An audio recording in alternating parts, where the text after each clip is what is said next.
Hello and welcome to the Fast Track Travel Clinic with me, Simon Calder. And let's start with an issue that's concerning a number of viewers planning an Indian Ocean escape in the new year.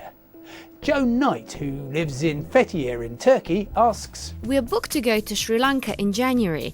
It appears that from the start of 2012, you'll need an online visa before you travel. But we heard rumours that the system won't be running by January. Will we still be able to turn up without a visa? Joan, the Sri Lankans are emulating the Americans by introducing an electronic travel authorisation for overseas visitors. You apply online, pay $50 and hope to receive permission to board a plane to the capital Colombo. The government is now saying that if you make your travel arrangements by the end of the year, you can travel to Sri Lanka until the end of March without going through the process. Here at the Fast Track Travel Clinic, I've learned that a disappointed airline passenger is never far away. John Mayer from Lancashire in England booked 2 business class tickets for a Christmas trip to the United Arab Emirates, which he then tried to cancel. We were planning to see our son, who's working in Dubai. 5 days after we booked, our son was told he was being transferred. No problem, I thought. I'll get a refund. But the airline insisted the tickets were non-refundable. I find it unbelievable the airline will let me lose $6,000 and fly with 2 empty business class seats.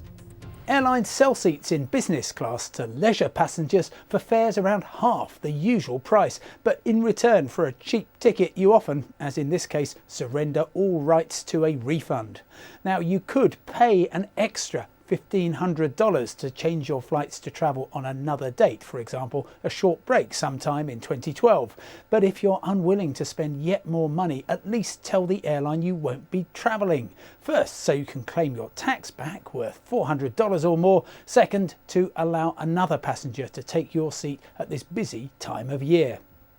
Next, Dennis Dowling from Torrevieja on Spain's Mediterranean coast is alarmed about the cost of getting online on the high seas. My parents-in-law are about to embark on a 3-month cruise around the world aboard P&O's Arcadia. I've just discovered they have to pay $300 for 100 minutes of internet time. Dennis, cruise lines make good money with their onboard satellite internet service. I've been asked for up to 50 cents a minute, but the rate you mentioned, which works out at 5 cents a second, is even higher. So I checked with Christine Chung, who's the internet manager for the Arcadia, and it appears that a zero has got lost somewhere along the way.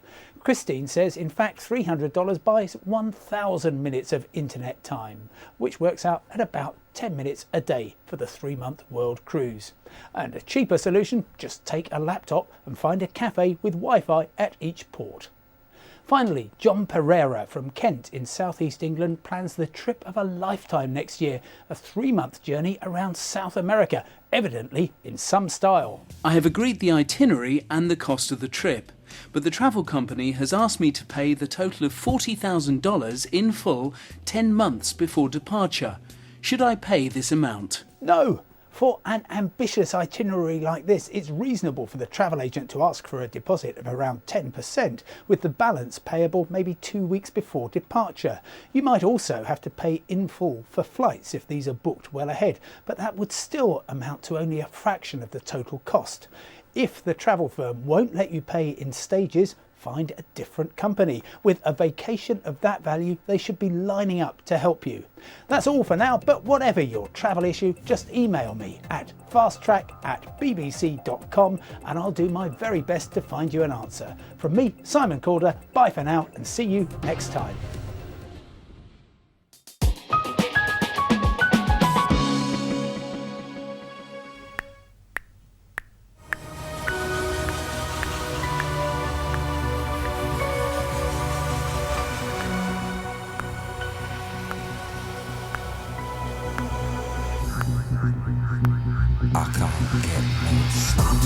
Welcome to the waking nightmare that is hotel insomnia.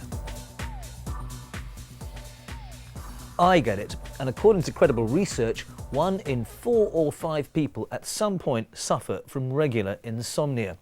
That figure rises massively for frequent travellers who cross more than one time zone, usually for business. When it comes to difficulty in sleep when you're travelling, then the main problem is that your body clock is out of sync. So you're on home time, but when you travel, You're in a different time zone, but you have not retuned your own body clock, just like you haven't necessarily tuned your own clock when you're on the plane. Of course, jet lag is a major factor in hotel-related insomnia, but so experts say is the first night effect.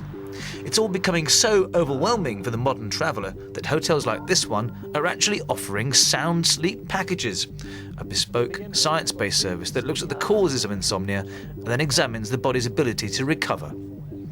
Oh, and prices start from a minimum of $1,000 a night for two. First of all, you get a scan to compare the left and right-hand sides of your brain. You find a lot of people when they're getting into bed will start focusing on, will I get a good night's sleep? What if I don't get a good night's sleep? And automatically, it starts waking us up. At that price, I'd be guaranteed to have a sleepless night, but luckily resident sleep coach Tej gave me a preview sample. By measuring the body over a 24-hour period, by measuring what we call the autonomic nervous system over the 24-hour period, we look at that particular individual's ability to not only sleep, but to recover.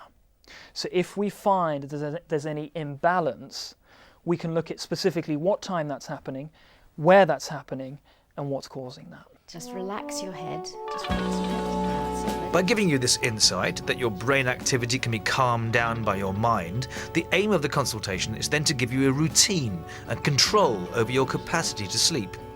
Next, you get a whole armoury of tools and techniques to conquer your insomnia, like an alpha sleep pod with comforting audio frequencies and a rather comforting head massage.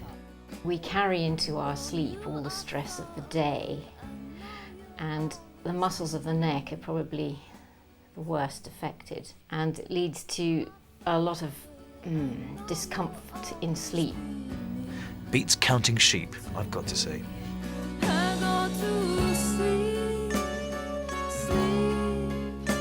It's not cheap, Sure. is it? So if I, for instance, didn't get a good night's sleep after it, could I have my money back? Sure. No. Actually, Tej did say he'd be willing to refund a disappointed customer as long as the hotel would. But the simple fact is that up until now, every one of his customers has had a good night's sleep. There is, of course, a whole mini-industry dedicated to tackling insomnia, from herbal cures to high-tech gadgets, from meditation to yoga. But then again, what's wrong with the good old-fashioned sleeping tablet? In the UK, the medical establishment tends to be a little bit suspicious of using sleeping tablets. In other countries, there's much more freer use. I think a very good rule is that you try other things first, but actually if they do not work, using short-acting sleeping tablets in the lowest dose that works for you can make all the difference. I can't get no sleep. But it's not quick fixes, but countering the pressures and strains of frequent rapid travel and a bombardment of artificial stimuli that increasingly interests sleep therapists about insomnia. Dealing with modern life, basically. You're fond of hawthorns. Just look at this pink one. Isn't it lovely? Bibliotherapists, like Ella, prescribe books. Reading during the day, particularly at lunchtime, or if you can have a break during the day just for 10 minutes, 20 minutes, will actually slow your brain down at a crucial point during the day, so that then when you come to go to bed, you can get back into that mindset and relax yourself again. Having dealt with 1,500 clients, Ella and her colleagues are convinced the simple act of reading encourages sleep. If you can have the luxury of someone reading to you while you're going to sleep, that is incredibly helpful and restful, because it takes you back to a time probably when you were nurtured by your parents or someone who read to you before sleep, and you really associate the human voice reading to you in a gentle, maybe deliberately soporific way to help you go to sleep. Ultimately, if none of these solutions work for you, or you can't afford them, and yet you still miss the familiarity and warmth of your own bed, well, why not just pop it into a bag and bring it with you?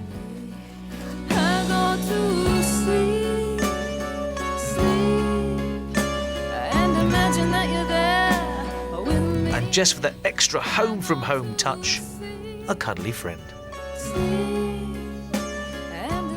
and we would love to know your special tips on how to get to sleep during your travels. Email us at fasttrack@bbc.com. Sadly, that's all we've got time for this week from the programme, but join us again next week when I'll be looking back over a year of revolution, natural disaster and economic downturn. But it wasn't bad news for everyone. So, which destinations went up and which ones went down in 2011? And for more travel stories, go to bbc.com/travel, where you'll find a special gift guide for every continent. But in the meantime, from me, Rajan Datar, and the rest of the Fast Track team, thank you very much for watching, and wherever you're going next, happy travelling.